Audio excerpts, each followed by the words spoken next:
Hey everybody, Chris here. Just a quick note before we get started. This conversation was actually recorded in the summer of 2018 and just got lost in the archives. And searching through the computer today, I resurrected it because I thought, well, climbing areas are opening back up slowly but surely, and people are going to be trying to get outside. So now seems like a good time for this episode to hit the airwaves. If you are getting back out, make sure you're staying safe, make sure you're following local regulations, suggestions, and be smart. All right, let's get into it.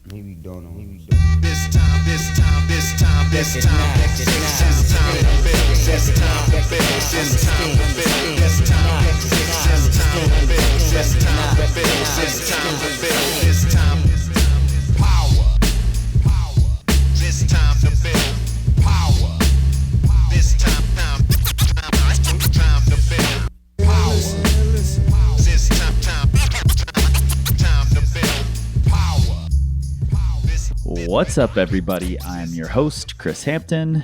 And this is Nate Drolet. And together we form Biggio and Bagwell. Boom. Trying to throw you a bone here. Do you know these? Baseball players. Okay. Houston Astros, Killer Bees. I actually had their baseball cards. Nice, dude. Yeah, not that I'd have their hockey cards. I figured if I bumped it up to the late 90s, maybe you would We're getting there. get a little bit. And centered it in Houston. Yes. Yeah. Exactly. Okay. Figured that one would work for us.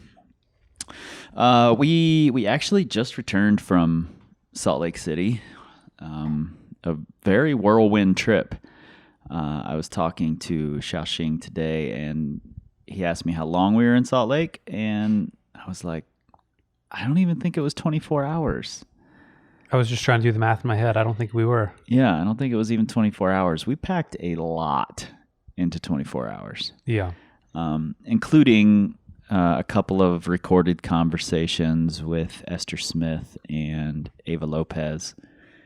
And went and watched an Ava Lopez presentation that was pretty fantastic. Yeah, so, it was awesome. And you'll hear more about that soon. But today, we're going to talk about the top 5 ways to salvage your season. I don't even know anything about this because I've never tanked a season. I don't even know what that's like. Really? That's so. I definitely don't have here written, ask Chris about Waco tanks. Hey, I sent something. We'll get there.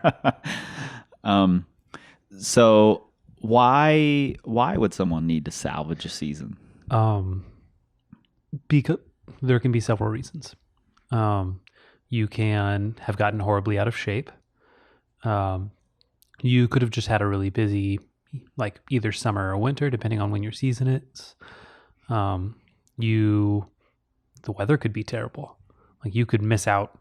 Like once the season starts, you're like, oh, it's raining for the next month, and I have 2 months that I can go out on the weekends. Yeah. Like, what am I doing? Basically, it's not all about you sucking. It can also be that outside factors have come into play. But let's not, rule out you sucking. It's a thing. But yeah, so to be outside factors, your friends could get married in October. Come on, friends. Yeah. No one gets married. Well, you know what? October's fine now. Yeah. At least they're not getting married in November. Yeah, let's not do that. Yeah. No weddings in November, friends. So there's a lot of reasons.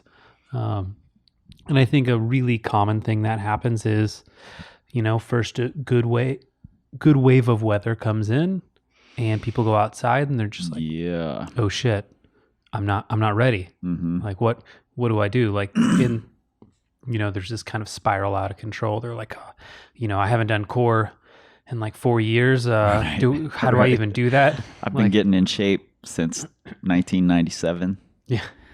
And it's not even just that people get outside, realize they're not ready during that first wave. You can also tank a season by going out too soon and just starting to try and perform. Oh yeah. When that first little October wind blows in and you're like, fuck yeah, it just dropped below 80. I'm on the proj. Oh man. And then it's 88 for the next 6 weeks. Yeah.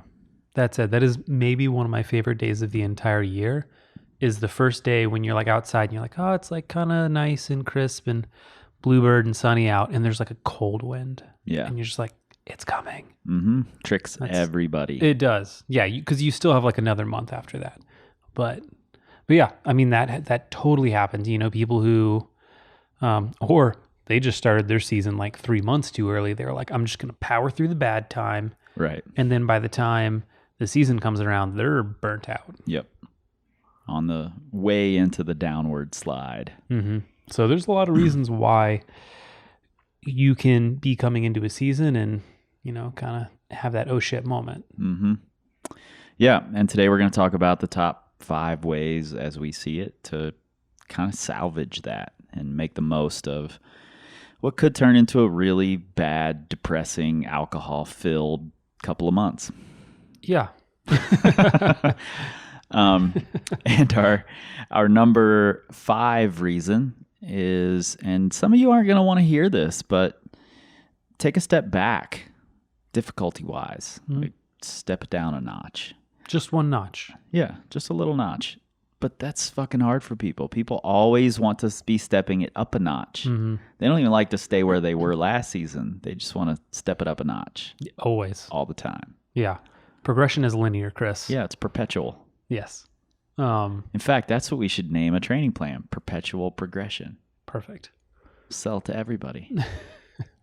Yeah. So this is, you know, this can be a hard thing to do, but also it can, I think, even be hard to not just go overboard with this. You know, you try your project and you're like, oh, I can't even do this. I should just go climb, you know, if you were trying 13A, you're like, oh, I should just go climb like 12B. Which, you know, instead of going from something that's hard to you, you're now trying to move back to your comfort zone. Right. You know, maybe you're one of those people who's done like 6 or 7 13As and 2 12Ds. Right. I know these people. Oh, yeah, for sure. And so, you know, now's a great time. Just pull it back a notch. Like if your original buildup was going to be, okay, I'm going to do like, you know, 2 12Ds, a 13A, and then maybe try my first 13B, then, you know, pull it back. Like, oh, I'm going to do a couple 12Cs, then some 12Ds. And if you feel good, which, I mean, often when you start a season and you feel rough, like, you know, sometimes it just takes a while to get used to climbing on rock again. Yeah, get some momentum going. Yeah, like momentum and confidence, that goes such a long way. Mm-hmm. So, you know, I think most people already should probably start a step back from where they already are. Yeah. Like when they start a season, kind of build that preseason base. Yep, I agree. So they have some speed going. But yeah, so just take a little bit of a step back and then kind of reassess once you've built some steam. Yep. And on the flip side to your example, there are some people out there who maybe should reconsider taking a step back. And I'm not talking directly to you, Phil Wilkes, but I kind of am. If you've done, you know, Phil is a good climber. See, now I am talking directly to Phil. Phil, you're a good climber. And you've done a lot of a specific grade. And then those next grades up are a little harder to come by. Maybe this isn't the best tactic for you, taking a step back right to that next level down, because that's where your comfort zone is. Just like Nate just said, stepping back into that comfort zone isn't what you want to do. So maybe you just haven't learned to push out of that comfort zone yet.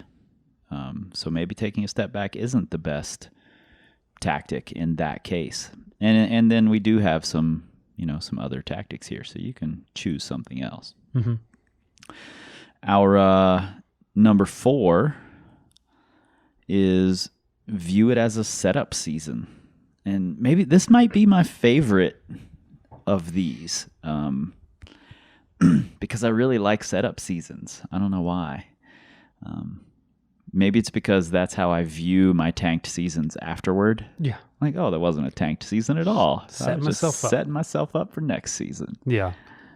They're fun though. Like I agree. Like I've had a couple times where it wasn't even so much intentional of, you know, maybe I had been bouldering and then Like I spent a bunch of Thanksgivings up in Kentucky, like in the Red River Gorge, from Texas, but went to school in Tennessee. And so going back home for a few days did make sense. So instead I skipped a couple days of school and spent an entire 10 days in the red. Well, because that makes sense. Much more logical. But because I would normally, like a lot of times I had bouldered through the summer, I would get there and be horribly out of shape. But what was really fun was I could go, and it was completely stress-free. I was like, oh, I can go like check out some projects. Like, Yeah, I can free go, feels, that's what I call it. free feels. Exactly. You can go project shopping. Like there was no stress. And it was like, okay, I'm just going to invest a little bit of time here and there, see what feels good. And then I know what I need to train for. I know what, it's like, okay, I need to go do more big routes, or I need to try more bouldery routes. So when I come back, I'm fit for this. Yep.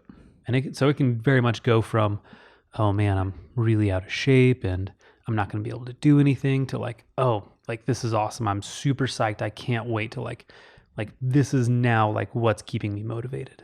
Yeah. I mean, I think project shopping is a really nice way to spend a season. Again, I'll definitely say if you're a project shopper all the time, this is not the tactic for you. If you're a summer and rifle kind of person who's always project shopping, maybe your season needs to be not shopping. Yeah, maybe you should be stepping down and climbing more volume. Mm-hmm. Yeah, and I can see a setup season working in a different way as well. I mean, if you come into your season and you realize that you don't have the stamina you need to give multiple efforts, if you don't have the endurance you were expecting, whatever it is, you can use your then tanked season to set up for that leading into your next training cycle before your next season. And I think that's an interesting way to go too, because then you can sort of treat it like further training. So instead of just let's go project shopping, check out what we're going to do, know exactly what we're getting set up for, you can use it as further training. Yeah. If you already know what you want to do in the future, like if you know what you want to do next season, use that time to start building the base then. Like, things happen, things come up in life. We can't always be ready when we want to be, but if you can at that point say, all right, this isn't going to happen to me 6 months from now, I'm going to start taking care of it now. Like that's a great use of time. Yep, totally. And our number 3 of our top 5 ways to salvage your season is just have fun. Blasphemy. I know. And it's funny, a lot of the times when someone asks about something like this on our Facebook community group, there's always someone who says, just go out and have fun, and they almost get ignored. Yeah. Like, I'm sorry. That's not an option. You're in the wrong place. There's no fun in rock climbing. Yeah. Who let this guy in? But I think there are some ways that you can go out, have a lot of fun, and still make progress through that season that you thought was tanked.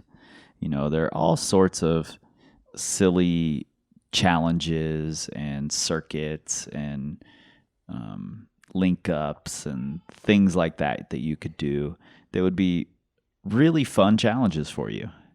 I remember writing these lists about the red years ago that were a trad route and a sport route of the same grade at different crags around the red. And those were really fun challenges, like go to Skybridge and do 211s, do the inhibitor, do King Me, then go to Military Wall and do 211s there. And then, you just keep doing that at different crags around the red. And that's super fun. It may not be what your goal was, but you're going to get a lot of mileage in. You're going to have a lot of fun doing it. And you might find some motivation that carries over into those next seasons instead of just ending up depressed and in this hole. Totally.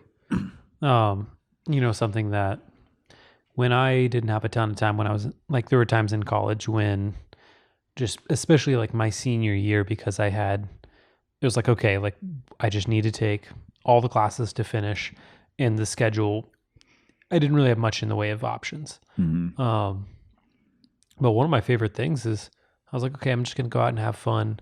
This is when Little Rock City was still free.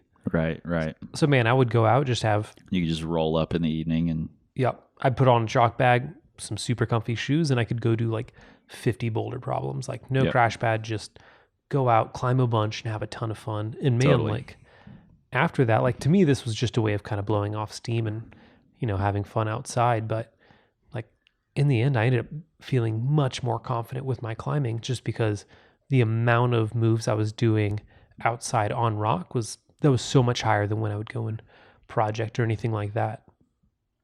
Yeah, I think a lot of us can remember back to some of our earlier days climbing and how fun some of those initial seasons were before we had all these big expectations and big goals and disappointments.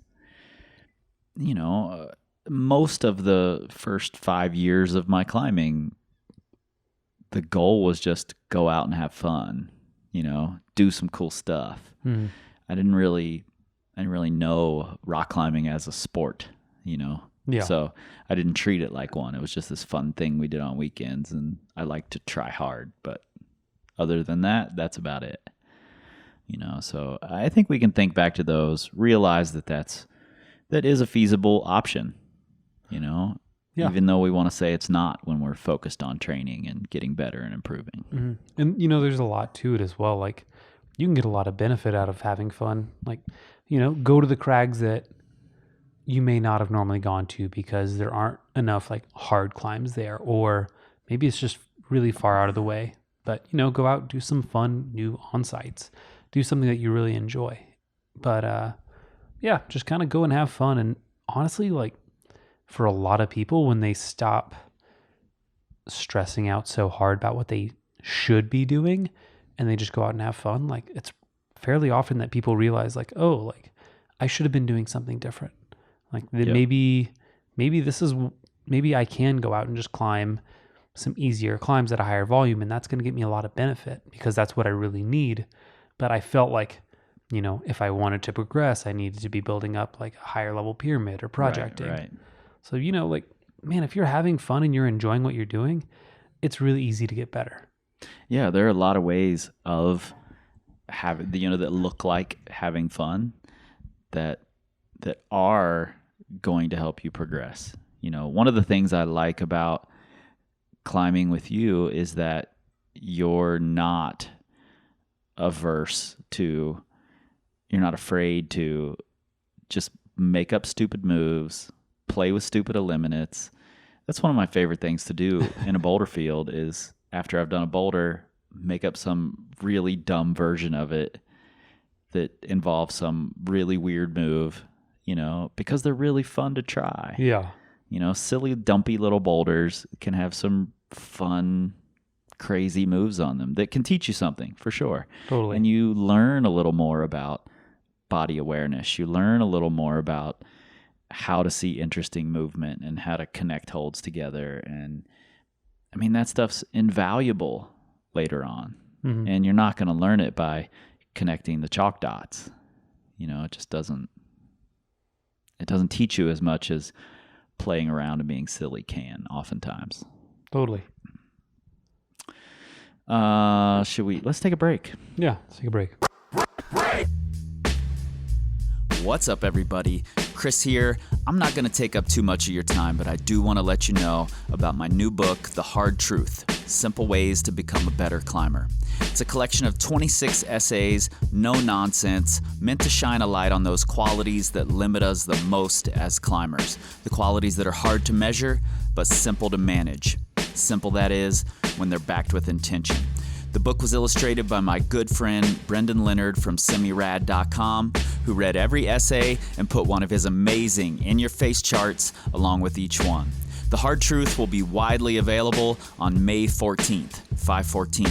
No, that's not a coincidence. However, you can get your copy 2 to 4 weeks early by going to powercompanyclimbing.com, click on the shop tab, the hard truth. Check out all the pre-order bonus items that we have and get your order in. Until then, thanks for your support, and back to the show. And we have returned. During the break, my wife and our friend Julie came in, and we pulled our medicine animals. Is that what they're called? Cards? I think that's correct. Yeah. You were a bear. Yeah. I was an antelope. I was, yes. Yeah. Pretty accurate readings, I think, actually. You were the introspective one. I was the action one. So yeah. I think that was pretty accurate. So we've got 2 left on our top 5 ways to salvage your season after you've royally fucked it up. And our number 2 is to focus on your weaknesses. Now's a really good time to focus on your weaknesses. Yeah. Yeah, we're done having fun now. No more fun. Time to fun buckle only down. lasts like 4 minutes. Yeah. Yeah, we were just kidding about fun. No. How do you get better right now? Yeah, work on your weaknesses. Man, here's like kind of the fun trick about this. Like you can kind of get rid of your ego because there's like you have no expectations with your weakness because you already know you suck at it. Right. So it's just like, who cares? You've got pre-built excuses. You're just like, yeah, no, I'm terrible at like knee bar routes, so that's why I'm on this thing 4 number grades lower. Mm-hmm. Like, yeah. And no one else works on their weaknesses, so people would be like, holy shit, Chris is working on his weakness. Yeah. Weird. Yeah, I love it. I love spending time getting bouted by some low-graded oddity. Mm-hmm. You know, I think that term was in a Topher Donahue article about Lumpy Ridge in like low-graded oddities in like a Rock and Ice magazine from 1999 or something like that. Start up the car. Let's get going. Why are we here? But yeah, I think it's really fun. It's fun for me anyway. Yeah. To find something that's at this much lower grade that feels really difficult to me. And the reason that I find that fun is because it gives me a really clear picture of here's something you can do to get better. And frankly, when you've spent a lot of time training and you've climbed into what you perceive may be your limits, it becomes really hard to get better. Yeah. You get better in tiny little chunks, not even chunks, tiny little specks. And finding those routes where it's like, oh, I did 14A last season, but here's this 13A that feels impossible for whatever reason. That's a thing. Yeah, it's totally a thing. And it's a really exciting opportunity for low-hanging fruit. Mm-hmm. Yeah, absolutely. I couldn't agree more, man. Like working your weaknesses, and you find out you really enjoy other things you didn't realize. Mm-hmm. I would say my favorite styles of climbing now are typically the things that for a long time I considered what I was worst at. Like I love big momentum climbing. Like, yeah, me too now. I know. Yeah, it was hilarious. We were climbing in a machine shop and you like did several of your power projects. All the power projects. Like big dyno projects, and you're just like, shit, I got to find something to work on. I need a new box to check. Yeah. But that's just it. Like I used to love like static crimping and like smaller moves and high feet. Now for me, it's like full extension's my favorite style. Like, and things even now, like things that I don't consider my things that I've developed into strengths, like, they're just a ton of fun. Yeah. And it's because like I started climbing on more and more different styles. And as far as weaknesses go, it doesn't even have to be specifically a style. For instance, if where you climb, you always have beta, maybe your weakness is figuring out beta for yourself. Absolutely. Man, go out to crags you've never heard of. Like don't ask people for beta. Bear Wall or Holler. Go places they don't even have beta. But yeah, don't ask people for beta. Like this is a great way to learn. Don't ask for beta. Go figure out stuff on your own. Yeah. Yeah. So yeah, like figure out these things that, maybe you're not as good at. Like maybe it's momentum, maybe it's pacing, maybe it's climbing in front of a crowd. Totally. Like which, if you're fortunate enough, some places you don't have to worry about that. Mm-hmm. But if you want to travel to any popular crag, anywhere that's popular. like if you want to go to the Red River Gorge, it's funny. So I pretty much started climbing at the Red, like sport climbing, that is. And for me, it's weird to be at crags when no one else is around. Right. Like I've always had 10 other people at the crag, at least, if not like 70 if it's October and all of Spain is there. Yeah. I've gone through the whole range of crowds in attendance at the Red. Yeah. From 0 to 100.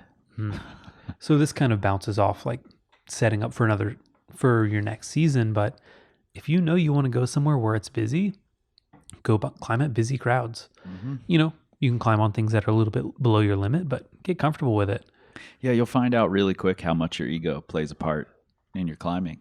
If you really look back and are honest with yourself, and you can say, oh, last season when I was climbing at this crag where there were no people, I was trying, 3 hard burns a day and then getting pumped on something not as hard at the end of the day just to finish my day off. And then you go to this new crag where there's a bunch of people, and you're like, oh, I bolted my project once. Probably didn't even get on the project. You were like, there's someone already kind of on it. I'll get on this other thing around the corner. And Yep. I don't know. I'm not feeling it. Absolutely, man. You have to be honest with yourself about that stuff, and that's something you can work on. Yeah. And, you can learn to use it to your advantage. Man, like, I love when there's like a big psyched crew at the crag. Mm-hmm. Like, me too. That is such a great amount of energy that you can feed off of. Unless I just don't like those people. Yeah, fuck those people. But yeah, so weaknesses don't need to be like I'm bad at crimps or slopers. They totally can be. But yeah, if your season's already in the shitter and you need something to do, like you might as well work on the things that are the easiest to get better at. Yeah, learn and get better. Something you just said though, shitter, is funny to me. No. So you and I have both worked with a fairly large number of clients over the last couple of years. Yeah. What would you say is the most common 2 weaknesses listed on people's consultation forms? Power endurance and power endurance. My God. I was thinking of slopers and climbing dynamically. Oh, yeah. I still see that all the time. I guess Even though every gym in America only has slopers and climbing dynamically. Yeah. I was thinking of what do you want to get the most out of this training? Oh, yeah. And it's always power endurance. It is. Doesn't matter. I mean, they choose the middle. Boulder, sport climber, they're like, oh, I want power and endurance. Ooh, power endurance. Every time. Yeah. Anyway, total sidebar there. And I guess that brings us to our number 1, right? Yeah. Our number 1 way, and this one doesn't happen enough. Yeah. Not enough people do this. That's why it's number 1. Yeah. Our number 1 way to salvage your season is to stop freaking the fuck out and stay the motherfucking course. You just had like 20 of your clients in your head when you said that, didn't you? I did. I'm not going to name them, but I did. You know who you are. Yeah, I think it's really important to realize that, especially if you're in the gym most of the summer. Oh, yeah. And then fall rolls around and you go out, and week 1, your first trip to the crag, you're like, oh my God, nothing worked. I suck. This, it's all failed. I wasted my money. I wasted my time. No, you gotta see it out. That doesn't even mean see it out for 3 weeks. That means see it out for a couple of months, because depending on who you are, depending on your level of experience, depending on your level of adaptability, it could take a month to get used to climbing outside, especially if you're only going outside once a weekend. If you get 4 trips, it might take you that long just to start to transfer what you've built up to what you're climbing on outside. 100%. I think this is one of the most common errors that we see in people's seasons. They come out and they think they're just ready to tear apart their project, and they're like, oh shit, I'm not ready. Like, still feels hard. Yeah, it still feels hard. But that's just it. Like, if you've been climbing in the gym, like, it takes time. Like, it takes time to get that skill back up. I was recently rereading Easy Strength, Dan John and Pavel. Mm-hmm. And in it, Dan John talks about skill sport athletes. And he says that, if you have an off season, you're going to build up strength. And if you do things correctly, as you transition into your season, your strength will drop and your technique will advance and your performance will advance as your strength drops. Like, the two should happen simultaneously. Mm-hmm. And man, I think that's what happens when you climb outside. Like, Totally. And we both climbed in the South a good bit. So, like, pretty aggressive training seasons as far as the weather's heinous. So you don't really want to climb outside. Yep. So it's like, okay, I'm going to lock myself in this gym for the next 3-4 months. Then when you climb outside, it's funny because I have videos of me like going to like Boone. It'd be like in September when the weather's like cool there, but still too hot everywhere else. And I'd be climbing like an idiot. I'd be like, just like looking too strong. Like, I would be just like super strong, but climbing terribly because I hadn't touched rock in 4 months. And then, about like a month or 2 later, it would I'd have that shift. Yep. It's like, okay, maybe I'm not as strong, but I'm moving so much better. And so I'm sending significantly harder just because I'm finally getting comfortable on rock again. Yep, totally. And man, despite like, if you're sport climbing, getting used to being really pumped out of your mind again, like, that's a thing. Yeah.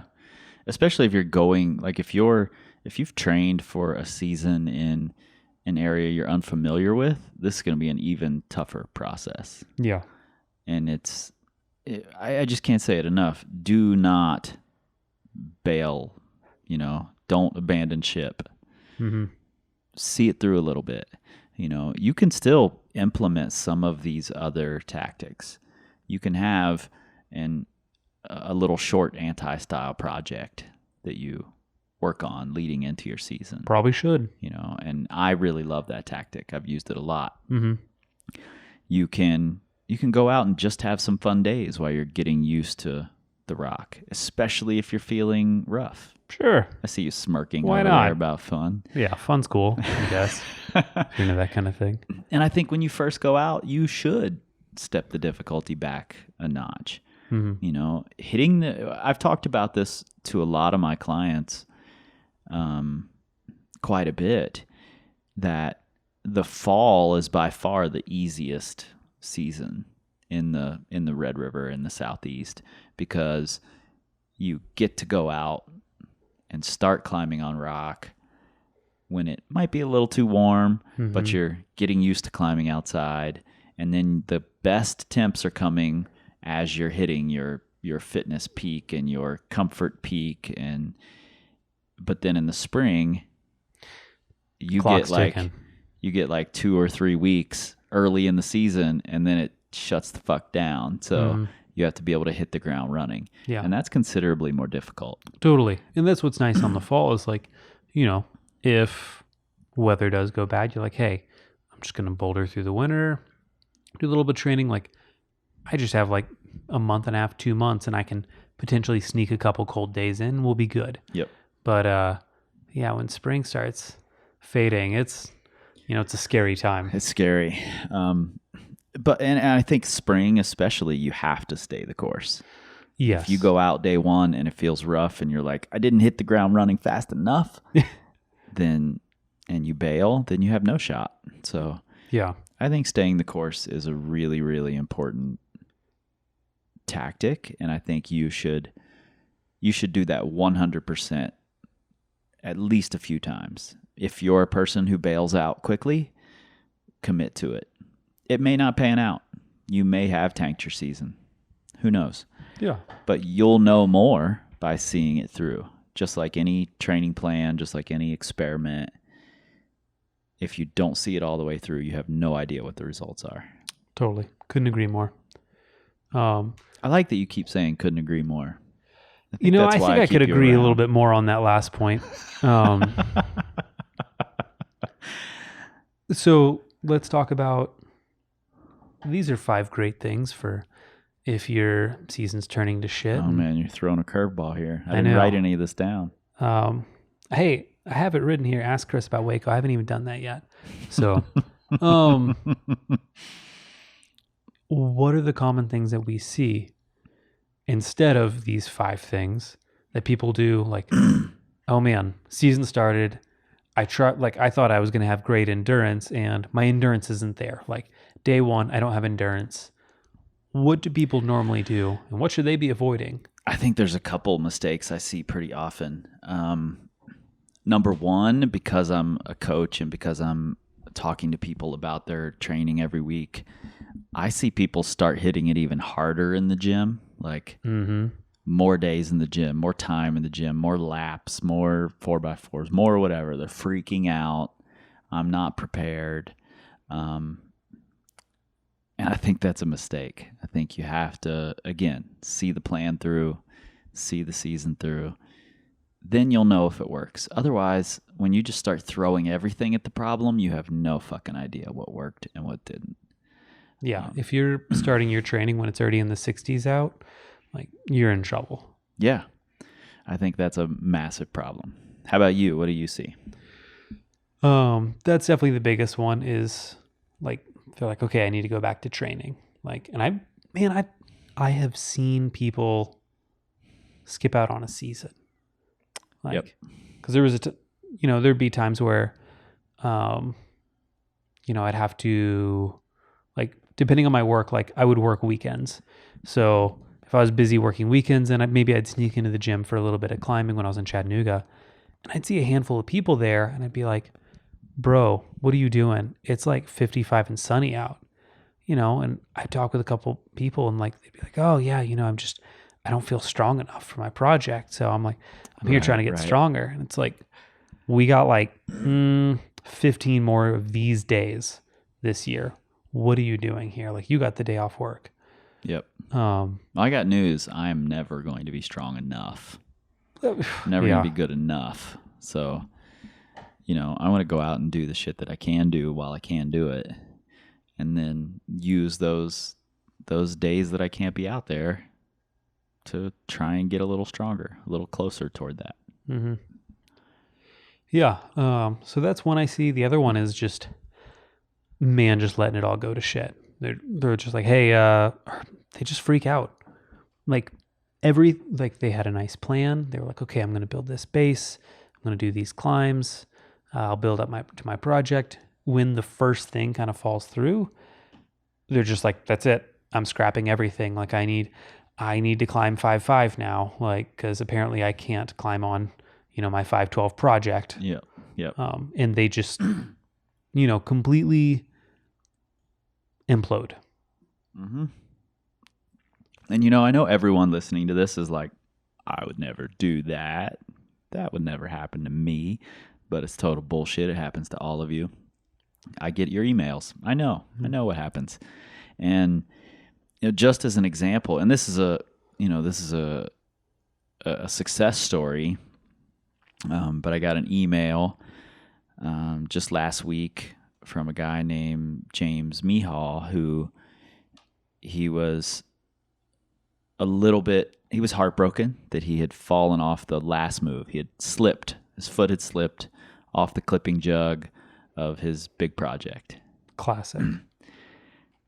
Fell and was like, I've got a week before I go back out there. What do I need to do? Do I need to do some 4x4s? What should I be doing in the gym? Can I get to ketogenesis in a week? Is that how that happens?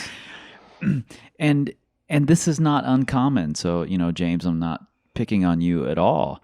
This is not uncommon. This is what most of us do when we fall off of our projects. We're like, oh God, what do I need to do to ensure that this doesn't happen again? And if you're steeped in training and preparation, that's where you're going to go first. And my advice to James was, dude, what you're doing is working. Whatever you did worked. You got there. You made a mistake. That happens, Do what you've been doing. Then go back out there and send the thing. And he just sent me an email a couple of days ago saying, I went back out, followed your advice, took one beta burn up it just to make sure I knew where my foot was going to be, dial in the move, and then I sent next go. And he's super stoked. But my point is, people can freak out over the smallest little things. And when you're hearing it about someone else, it sounds so impossible. Mm-hmm. But I've seen so many times very logical people freaking out for no reason whatsoever. Totally. And ready to bail. Don't try and get them to explain their logic. No. No. Something else, like one other thing that we see fairly often, and this is in people who don't have as much time. So let's say they only get, 5 weekends for an entire season, 4 or 5 weekends. Yep. Something like that, like every other week for the fall. And weekend 1 and weekend 2 don't go according to plan. They're like, okay. Yeah, I'm halfway through. I got 2 weekends left. Yeah. So instead, they're just like, I need to get something out of this. Mm-hmm. So yeah. They severely overcorrect course. Let's say this is someone trying to nab their first 12B. And instead they're like, well, I can't do that. I'm just going to do a bunch of new 511s because then I have something to show for the season. I have to have something to show for it. Yeah. Right. And that, we hear this all the time. But, for people like that, the best thing I can recommend is stay the course. Absolutely. Yeah. One of my clients was going down to the VRG for a week and wanted to try a hard route there. But he was really nervous about putting that much of his time into one route. He's like, what if I come back empty-handed? I'm like, the crag's not going anywhere. You get to drive down there again sometime if you want to. And which are you going to be more satisfied with when you come back? Which are you going to want to tell your friends about? Is it, I did a bunch of 12Cs. Most of them I'd already done before on other trips, but I did a bunch of them. Or is it, I worked really hard on my project, almost did it. Now I'm really stoked to go back. Mm-hmm. I put all my chips in on this one thing and really went for it.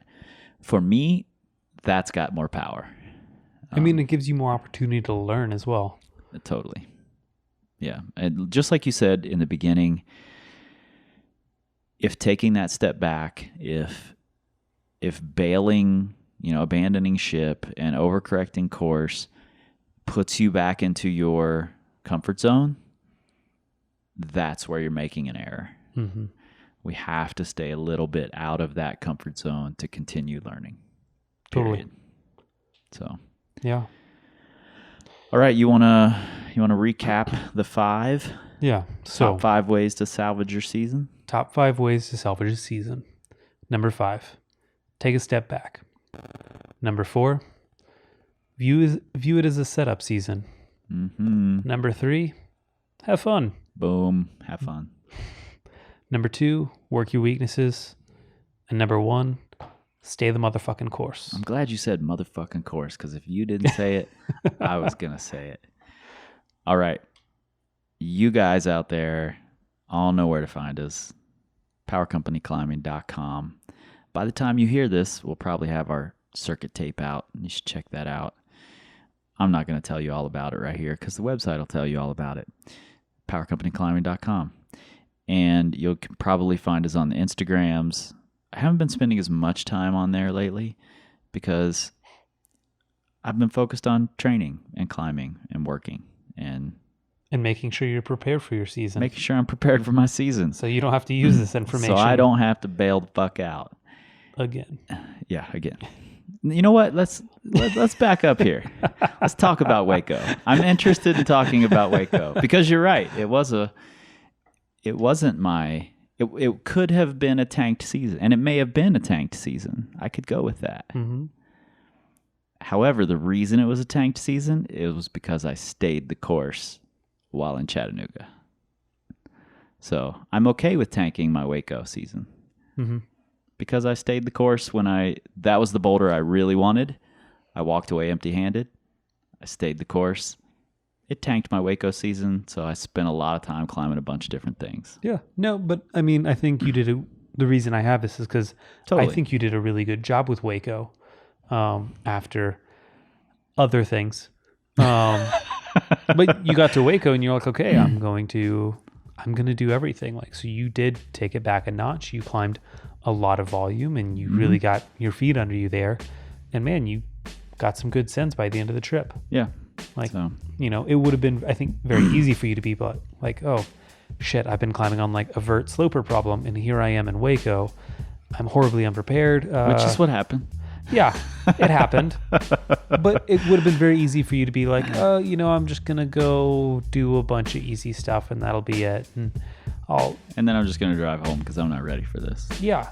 I mean, I've seen it happen plenty of times before where people come out like, oh, I want to come do this like hard boulder. And then, suddenly they're repeating all the V6s and 7s they've already done in the past. And, it's just like, you can't. You took time off to be here. Like, yep. So, yeah, no, I think you actually did a really good job with that. Okay. Just had to make sure we got that in. Yeah. So to continue, you can find us on the Pinterest. We don't really know what we do over there, but Lana does. I don't think Lana does anything over there either, actually. And you can find us on the Facebooks at Power Company Climbing. You can probably find stuff about us on the Twitters. I don't know if people are tweeting. I think that's what they call it, tweeting about us or not. I have no idea because we don't tweet. We scream like eagles. Maybe don't know. This time, power. This time to build power. This time to build power. This time to build power. This time to build power. This time to build power. This time to build power. This time to build power. This time to build.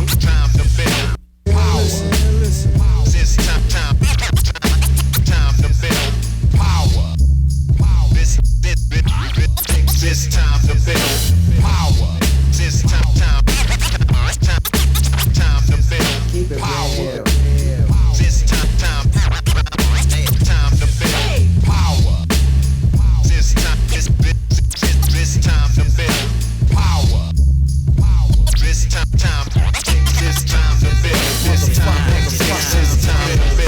time to build.